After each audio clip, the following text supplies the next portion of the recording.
können wir sicher nicht mitnehmen. Lass den da. Den Führerausweis habe ich mir dort mal selber gebastelt. Ich hab sie. Bald. Ich kann zwar geschwind, aber Aussuch habe ich nicht. Oh. Herzlich willkommen zurück zu der ersten Sendung im neuen Jahr. Mega cool, bist du dabei. Ja, ich bin immer noch ein bisschen müde vom neuen Jahr. Hey, oh mega. Und ich weiss nicht, wie ihr so gefeiert habt, aber ich habe heute fast nicht mehr aufstehen, obwohl es schon 1-2 Tage hinter uns liegt, Neujahr. Und ich hätte mir dann mal gewünscht, dass ich nicht ankommen in der Kälte und aufstehen. Vielleicht hätte uns jemand helfen oder so, weil wir haben spät überlegt. Aber die Irina ist doch da. Komm, wir fragen einfach mal die Irina, ob sie Lust hat, um heute zu helfen. Voll, das könnten wir machen. Irina, du bist ja eh da. Ja, Irina, wir haben eine Frage an dich. Könntest du dir eventuell vorstellen, unter gewissen Umständen, du darfst Sollen wir Nein einfach sagen? direkt fragen? Okay. Irina, könntest du dir vorstellen, uns heute bei der Sonntagsschulaufnahme zu helfen? Sind wir sicher? Kann ich das? Ja, bitte. Dich. Ja, okay. Ja? Ich versuch's. Okay. Yes. Und weißt du, das Beste, du kannst uns auch immer wieder helfen. Ich meine, vielleicht sind wir mal krank oder wir mögen nicht aufstehen, so wie heute zum Beispiel. Und dann kannst du für uns einspringen oder unterstützen. Ah, ja, wieso auch nicht? Aber Kinder kennen mich doch gar nicht. Aber du hast uns ja damals geholfen, als wir auf dem Ruderboot waren und ins Wasser gekumpelt sind. Also die Kinder haben dich schon mal gesehen. Stimmt. Erinnert ihr euch noch an die Szene damals, wo wir auf dem Ruderboot waren? Ich glaube, das war eine der letzten Szenen von der ersten Staffel. Ah, ich kenne Irina wahrscheinlich noch von dort. Genau, aber sie haben immer noch keine Ahnung, wer ich wirklich bin. Wir können auch so ein paar Fragen an dich stellen und du kannst sie antworten. Dann lernen dich Kinder ein bisschen besser kennen. Ja, wieso auch nicht? Hey, und Kinder, wenn ihr auch Fragen habt an uns, weil uns können ja auch nicht so gut, könnt ihr uns die auch am Schluss dann fragen. Ihr habt dann den Link eingeblendet. Aber jetzt, Irina, wenn wir dich ein bisschen besser kennenlernen. Bist du bereit? 5 Fragen, möglichst schnell antworten, ohne groß überlegen. Okay, ich gebe mir. Okay. Erste Frage. Was ist deine Lieblingsfarbe? Rosa. Hast du Geschwister?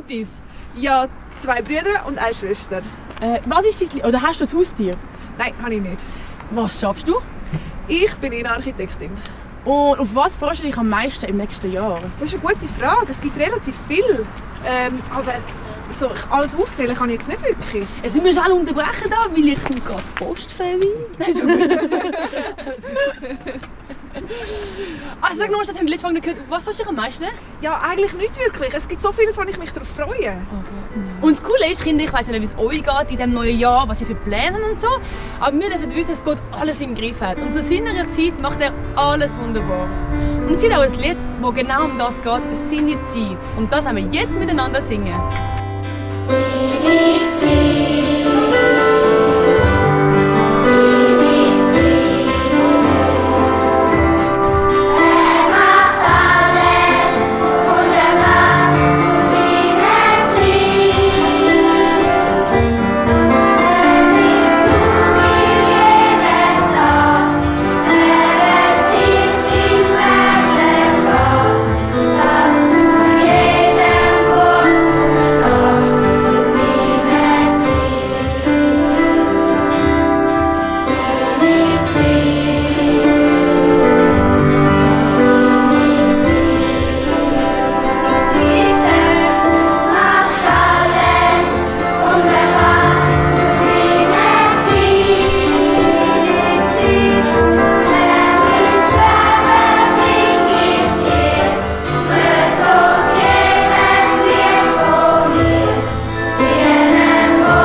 Ja, in dem Lied haben wir singen, dass Gott alles zu seiner Zeit wunderbar macht. Wir haben letztes Mal von der Geschichte von Paulus weitergehört und jetzt haben wir mal schauen, wo er eigentlich in dieser Zeit gerade stehen geblieben ist. Ja, der Paulus ist eigentlich unterwegs nach Rom, das ist in Italien. Die Reise war sehr schwierig und gefährlich. Mal schauen, ob sie weiterhin so gefährlich bleibt. Und wie reagieren eigentlich die Leute, wenn sie sehen, dass der Paulus auf Rom kommt? Und vor allem die Christen, wie reagieren die? Ja, und was macht er überhaupt in Rom? Also wir sind gespannt, wie es weitergeht.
Heute geht es ums Ziel.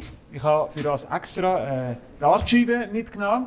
Du kennst die bestimmt, wo man schön schiessen kann, um möglichst den roten Punkt zu treffen. Das ist nämlich das Ziel, da die Mitte zu treffen. Ich schiesse jetzt aber nicht selber, sondern ich habe da 3 Damen dabei, die einen gegenseitigen Wettbewerb machen. Wer trifft am besten? Oder vielleicht könnt ihr ein Punkt zusammenzählen, dann habt ihr ein bisschen mehr. Das klingt gut. Genau. So schlage ich vor, können vielleicht da oben stehen und dann eine nach der anderen kann da einmal versuchen zu schiessen. Fast. Warte, ist eigentlich nicht mehr viel. Gut. Sehr gut, du darfst ja wieder. 5 Punkte, super. Sollen wir jetzt zusammenzählen? Ja, machen wir eine zweite Runde, darf ich nochmal. Also, probieren wir nochmal. Sehr gut, super, sensationell. Ja, der wäre wahrscheinlich in der Mitte gewesen. Super, sehr gut. Ja, wunderbar. Genau, eben das Ziel. Ich kann natürlich jetzt von da vorne direkt da einstecken, oder? Aber machen wir jetzt nicht. Danke vielmals fürs Mitmachen. Ja, das Ziel von Paulus war ja Rom. Er hat gewusst, dort soll er herkommen. Momentan sind sie aber immer noch in Malta, auf dieser Insel, wo sie hergekommen sind, wo sie nachher auch den Winter verbracht haben. Aber der Winter ist jetzt vorbei und so können sie weitergehen, weiter segeln, eben Richtung Italien. Wieder natürlich mit dem Segelschiff.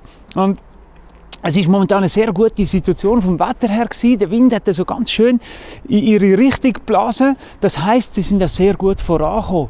Es ist gut gegangen, sie haben nicht viel Zeit gebraucht. Und so sind sie von Malta dann über eine andere Insel, die du vielleicht auch kennst, Sizilien, die eigentlich auch schon zu Italien gehört, sind sie über Sizilien dann wirklich aufs Festland, auf Italien gekommen. Sie haben Italien erreicht. Sind dann aber nicht dort auf dem Land weitergegangen, sondern an der Küste entlang sind sie weitergesegelt, bis sie in eine Stadt gekommen sind, und die heisst Puteoli. Und dort hat der Paulus auch schon wieder etwas Wunderbares erlebt. Das hat er immer wieder erlebt. Wunderbare Hilfe vom Herrn, von Gott, die er bekommen hat. Der Paulus hat gewusst, er kommt, Gottes Ziel für ihn ist Rom in Italien. Und in allem hat er immer wieder darauf vertrauen, dass er ihn auf das Rom bringt. Und zwischendurch eben hat er immer wieder einfach die Hilfe von Gott erlebt. Auch eben in dieser Stadt Puteoli hat er die Hilfe erlebt. Und zwar hat er dort andere Christen getroffen, Leute, die auch an Jesus glauben, und hat mit ihnen Zeit verbringen. Etwa 7 Tage, also 1 Woche lang, sind sie dann dort in dieser Stadt geblieben und haben einander ermutigen, haben einander stärken. Der letzte Teil der Reise dann, hat er allerdings zu Fuß weitergehen. Der Paulus war ja immer noch ein Gefangener, also die haben da laufen. Und Autos und so hat es sowieso noch nicht gegeben. Zu Fuß sind sie also weitergegangen, Richtung Rom. Einige, die auch an Jesus glauben, die in Rom gelebt haben, die haben das gehört. Was? Der Paulus kommt. So haben sie zueinander geredet. Du, der Paulus kommt. Was sollen wir machen? Und dann haben sie beschlossen, oder der eine hat die Idee gehabt, weisst du was, komm, wir gehen doch ihm entgegen. Wir laufen ihm entgegen und gehen ihn begrüßen. Ja, sie haben sich richtig gefreut gehabt, dass der Paulus zu ihnen kommt. Obwohl, sie haben den Paulus nicht persönlich gekannt. Sie haben ihn noch nie gesehen gehabt. Aber sie haben schon von ihm gehört, sie haben vieles von ihm gehört. Und sie haben auch schon Briefe von ihm bekommen. Briefe. Ein Brief, zum Beispiel, der auch heute in unserer Bibel noch drin ist. Zum Beispiel der Brief an die Römer. Also die christliche Gemeinde in Rom hat von Paulus schon einen Brief bekommen. Und so haben sie viel von ihm schon gehört oder haben dürfen auch von dem Brief, den der Paulus ihnen geschrieben hat, haben sie dürfen lernen über Gott, lernen, wie man leben kann, mit Jesus zusammen, lernen, was Jesus genau möchte. Ja, und die Christen, die Leute von Rom, die sind dann tatsächlich bis zu ihm gekommen, entgegengekommen. Der Paulus ist zu Fuß gekommen, die sind auf die andere Seite gekommen und so sind sie einander begegnet. Und wir lesen in der Bibel, dass der Paulus dadurch einfach nur Gott danken konnte und dass er viel, viel Mut wieder bekommen hat, zum Weitergehen, zum auf das Rom zu gehen.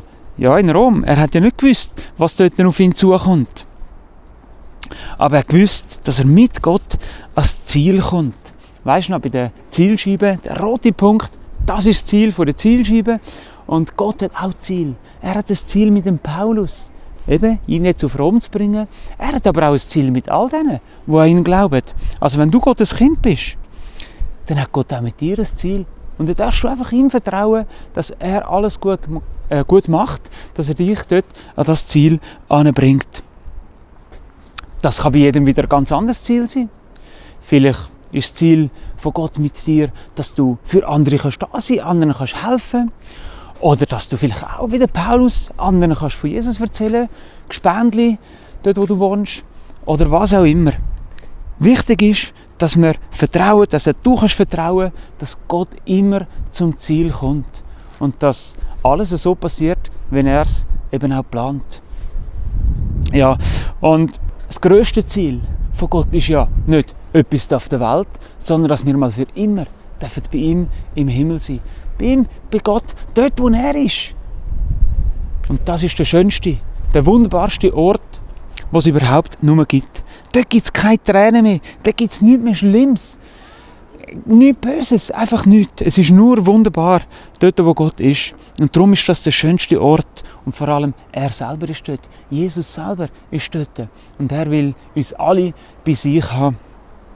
Das ist sein grosses, wunderbare, grosses Ziel. Für immer mal dürfen bei Jesus sein. Und darum, vertrau ihm. Vertrau ihm, auch wenn es schwierig ist, wenn eine schwierige Zeit ist. Vertrau ihm, er macht alles gut. Und denk auch daran, niemand ist grösser und stärker als Jesus. Und so hat auch der Paulus nur ihm vertrauen. Jesus, er macht alles wunderbar. Es kommt alles gut raus, so wie er es geplant hat. Ja, sie sind schon sehr nahe jetzt bei Rom. Und ich weiss nicht, wie es Paulus gegangen ist. Vielleicht ist er auch schon recht nervös geworden. Ein komisches Gefühl gehabt. Was erwartet ihn denn dort in Rom? Was kommt denn? Er weiss schon, Gott ist bei ihm. Aber er ist schliesslich immer noch ein Gefangener. Kommt er dort auch einfach ins Gefängnis? Oder was passiert mit ihm? Wird er vielleicht sogar sterben? Er hat es noch nicht gewusst. Und dann, ja, nach einigen Monaten Reise, hat er sein Ziel tatsächlich erreicht. Der Paulus ist auf Rom gekommen, die grosse Stadt Rom. Heute, Rom ist die Hauptstadt von Italien. Früher, dort mal, bei Paulus war Rom die Hauptstadt, ja, man könnte sagen, fast von der halben Welt. Und stell dir vor, es ist wunderbar rausgekommen für den Paulus. Obwohl er ein Gefangener war, ist ihm erlaubt worden, dass er in einer eigenen Wohnung leben durfte.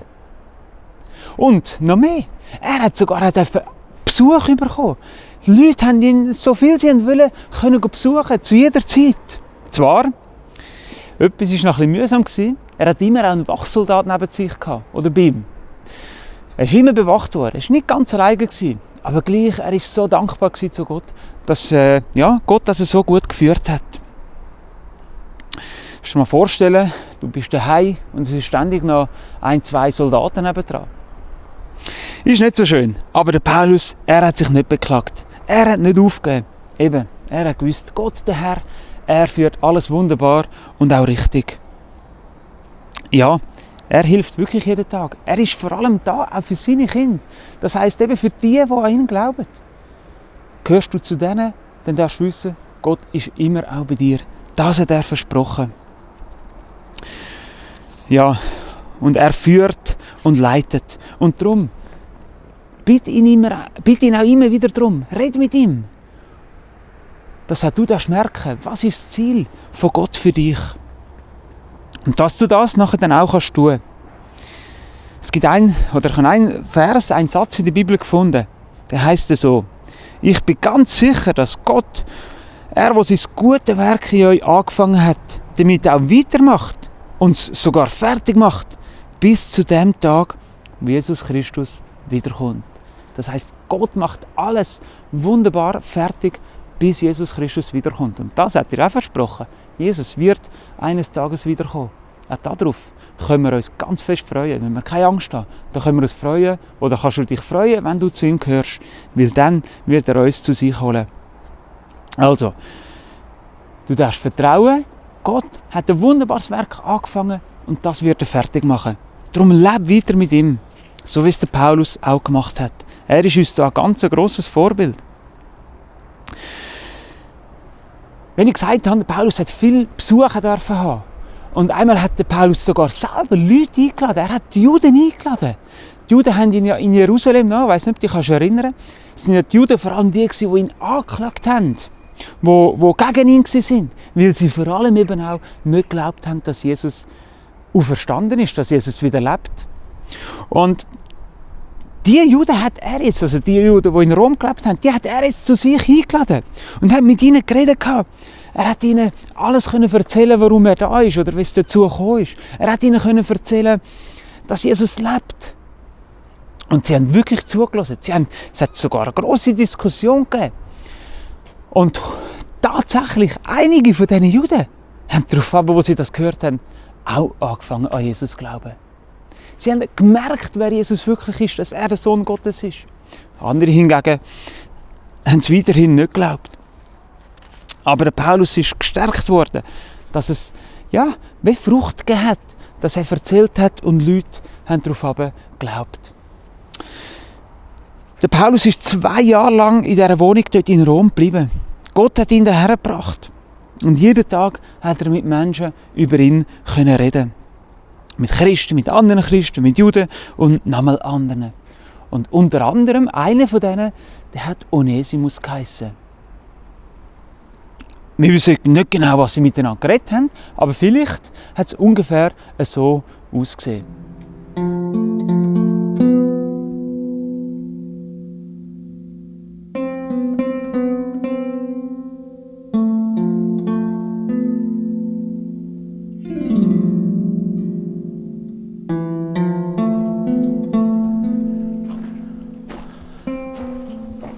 Ja, hallo, wer bist denn du? Ich bin der Onesimus. Der Onesimus, von wo bist du? Ich komme aus Kolossä. Okay, Kolossä. Weißt du was, Onesimus? Komm, sitz mal da zu mir an. Ja. Aus Kolossä. Ja, bist denn du dort ein Sklave gewesen? Ja, ich bin davon gelaufen. Von meinem Herr. Von deinem Herr? Wer ist denn dein Herr? Sag mal. Philemon heisst er. Philemon. Der Philemon. Ja, der Philemon, ein Sohn, der Archippus heisst. Ja, das ist mein Herr, der Sohn von meinem Herr, ja. Der Archippus, weißt du was, Philemon? Das freut mich jetzt, weil der Philemon, den kann ich. Ah. Ja. Und der glaubt auch an Jesus. Weißt du? Was? Ja. Onesimus, willst du nicht wieder zurückgehen zu ihm? Ja, weißt du, ich bin davon gelaufen und ich habe sogar noch gestohlen von ihm. Ja, aber Onesimus,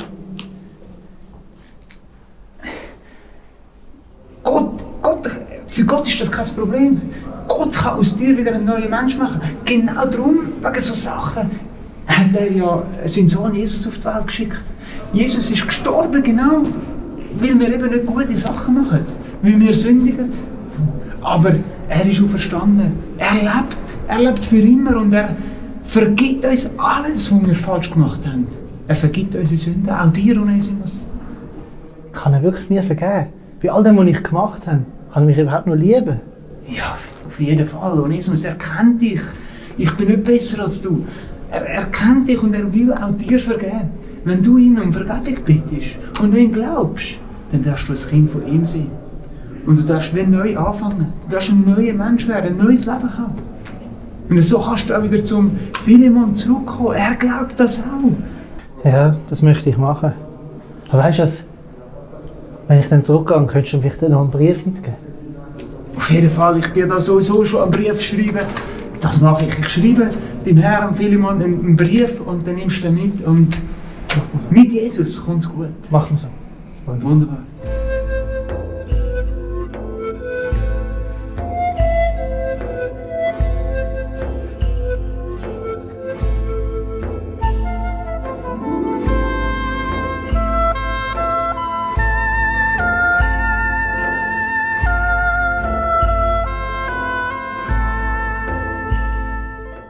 Ja, der Onesimus hat wirklich angefangen, dem Herr Jesus zu vertrauen. Und daraufhin ist er dann auch wieder zurückgekehrt zum Philemon, also zu seinem Chef. Er ist einer von diesen vielen, der angefangen hat, auf den lebendigen Jesus zu vertrauen. Und seine Hoffnung, wie auch all von denen, die auch an Jesus glauben, die grosse Hoffnung ist eben, einmal dürfen bei Jesus zu sein, bei diesem wunderbar schönen Ort im Himmel. Ein heiliger Ort ist das. Und das dürfen wirklich alle, die Vergebung von der Sünde bekommen haben, alle, die ein neues Leben mit Jesus angefangen haben, dürfen mal dort sein. Das verspricht er in der Bibel. An dieser Stelle, wenn wir jetzt schauen, die Geschichte von Paulus ist ja aus der Apostelgeschichte und an dieser Stelle ist die Apostelgeschichte jetzt eigentlich fertig. Wahrscheinlich ist der Paulus nachher nach diesen 2 Jahren freigelassen worden. Und daraufhin aber dann irgendwann wieder gefangen genommen worden und er hat schließlich dann auch sterben. Aber sehr viele Menschen haben durch den Dienst von Paulus dürfen Jesus kennenlernen und dürfen einfach das neue Leben bekommen. Und auch wir dürfen auch von Paulus profitieren. Wenn ich da die Bibel habe, dann hat es da einige Briefe drin, die der Paulus selber geschrieben hat. Das heisst, es sind nicht die Worte von Paulus, sondern Gottes Geist hat dem Paulus gesagt, was er aufschreiben soll. Da haben wir eben zum einen, gerade nach der Apostelgeschichte kommt der Römerbrief, der hat der Paulus geschrieben. Oder nochmal ein Brief später ist der Korintherbrief, der ist auch von Paulus. Und so weiter. Einige Briefe sind wirklich von ihm, die wir heute noch in der Bibel haben und auch lesen dürfen. Eben was der Paulus geschrieben hat, aber eigentlich sind es Gottes Worte, was Gott aufgeschrieben hat. Und uns alles möchte sagen, ja, Gott liebt uns Menschen. Er meint es nur gut. Und er möchte mit uns leben. Er möchte mit dir leben. Und er möchte mit dir auch ans Ziel kommen. Dass du mal das grosse Ziel, den Himmel, das ewige Leben, darfst erreichen. Wir doch gerade beten miteinander. Herr Jesus, ja, wir danken dir, dass du ein wunderbares Ziel parat hast für uns, eben das ewige Leben, den Himmel. Wir danken dir, dass du da bist und dass du uns liebst und einfach nur das Beste willst für uns alle. Amen. Ja, wir möchten jetzt miteinander nochmal ein Lied singen. Steig ein, komm mit.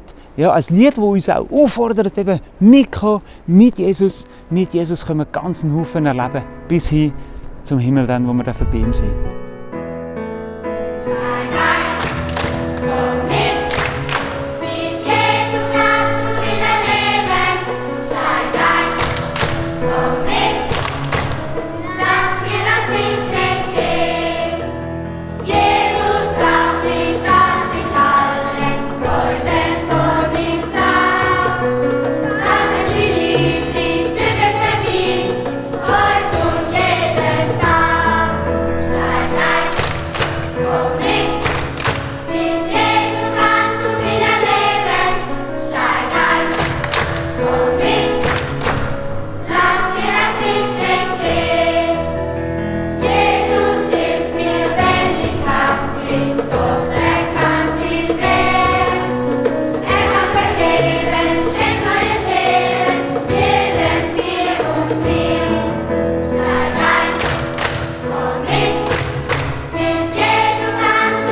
Ja, wie schön zu hören in der Geschichte, dass Gott sein Ziel immer erreicht.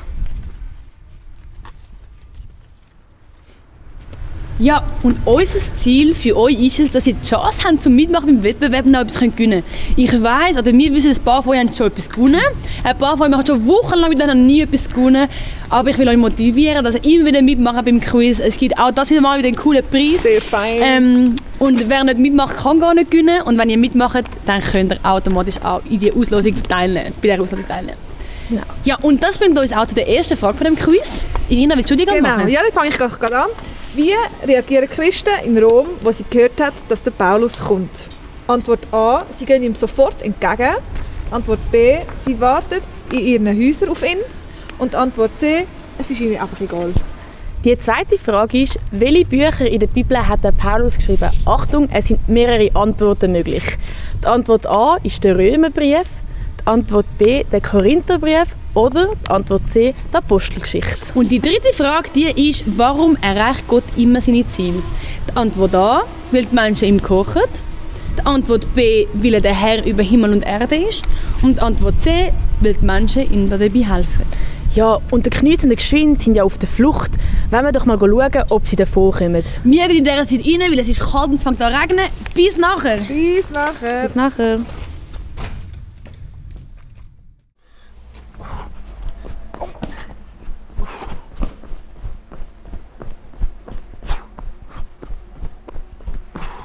Welches ist deine? Der Mercedes. Hey, aber was macht mit dem Stuhl? Ja, kannst du den Kofferraum aufmachen? Da können wir sicher nicht rein. Lass den da.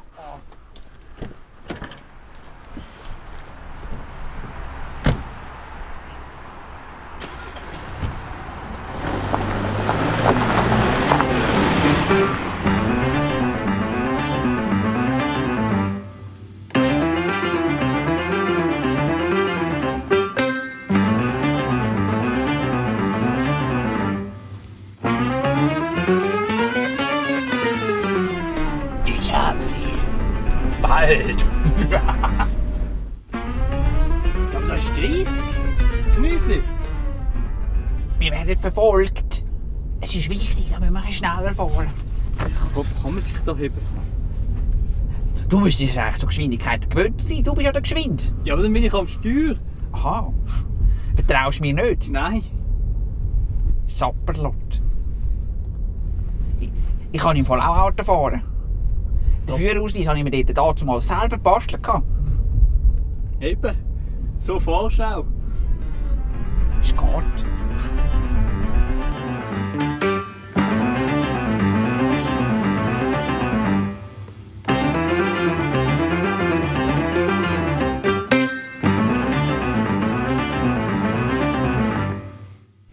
Bald, bald bist du mein. Ich hab dich, du kleiner Wicht.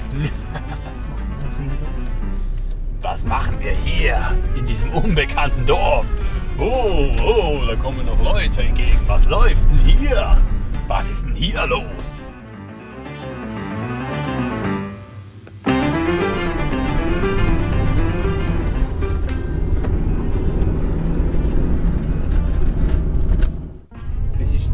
deinen Tank angezeigt.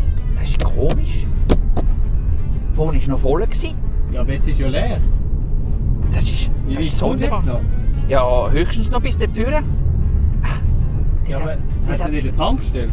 Nein, ich glaube am Parkplatz, dass wir noch rausfahren können. Ui, nein. Ja. Jetzt läuft er fast nur noch ohne Motor im Fall. Aber ich habe im Fall Volltank vorne.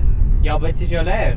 Hey, ich hoffe Hast du niemand... den Sirup reingeleert, oder was? Nein, schon Benzin, aber ich hoffe niemand hat unseren Tank sabotiert oder irgendetwas, weisst du? Ja, wie weit ist es noch bis zu dem Versteck?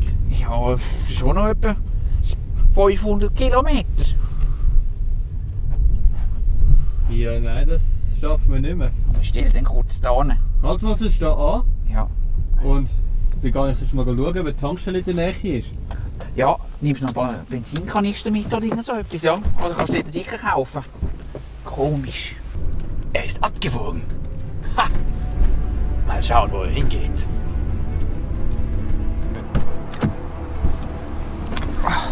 Ui. Also, ich kann jetzt mal eine Tankstelle suchen. Ja, ist okay, wenn ich da warte. Ja, warte da, dann geht's schneller, weißt du?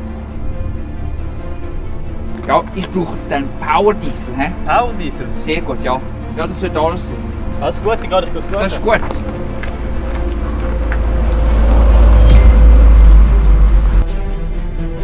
Er ist alleine. Das ist die Chance.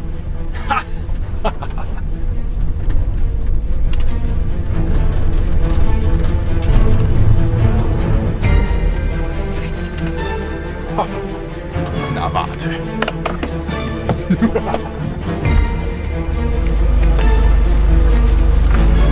Hallo?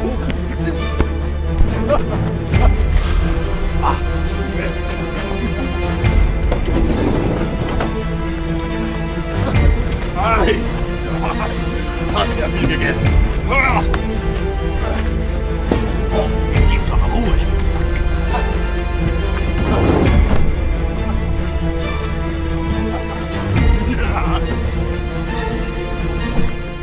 Hey, was ist da los?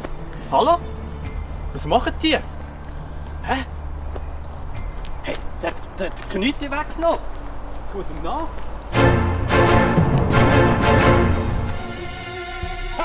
Der Geschwindheitpraktikant.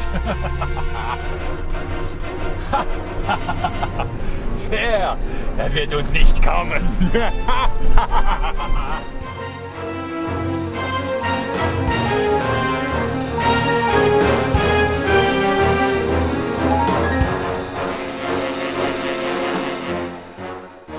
Wir haben ihn abgehängt. Ja. Ja.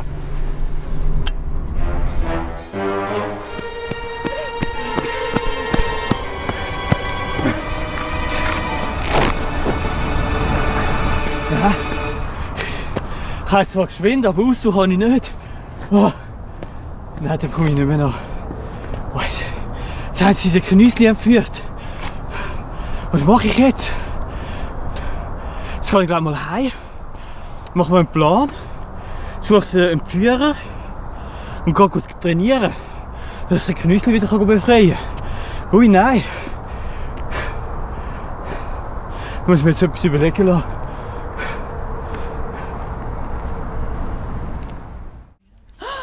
Ui nein, was ist nun passiert? Der Knüssli ist weg und der geschwind. Ey, was soll ich nun machen? Was soll ich noch sagen? Hey Kinder, es ist jetzt voll überrascht, wenn es alle nicht gewusst, dass es so kommt. Und wir werden unbedingt nächste Woche schauen, wie es weitergeht. Wir haben absolut keinen Plan, wo der Knüssli ist und was er dort erlebt. Wir hoffen mega, dass er wieder rauskommt. Und bitte schaltet unbedingt nächste Woche wieder ein, um zu schauen, wie es da weitergeht. Genau, und die Geschichte von Paulus, die haben wir jetzt abgeschlossen und dort wissen wir, wie das Ende ist. Aber nächstes Mal fangen wir wieder eine neue Geschichte an. Ja, und wir werden noch nicht ganz verraten, um wen es geht, aber wir haben da unten ein paar Emojis eingeblendet und vielleicht finden ein paar von euch raus, um wen es geht. Und das ist eine Bonusfrage, die ihr auch dort beim Quiz einfüllen könnt und wo ihr verraten, welche Geschichte nehmen wir ab dem nächsten Sonntag durch. Genau, und wir sehen uns auch nächste Woche wieder mit einer neuen Geschichte, wenn wir auch hören, wie es weitergeht mit dem Knüssli und dem Geschwind. Ich wünsche euch eine ganz gute Woche und bis dann. Ciao, tschüss!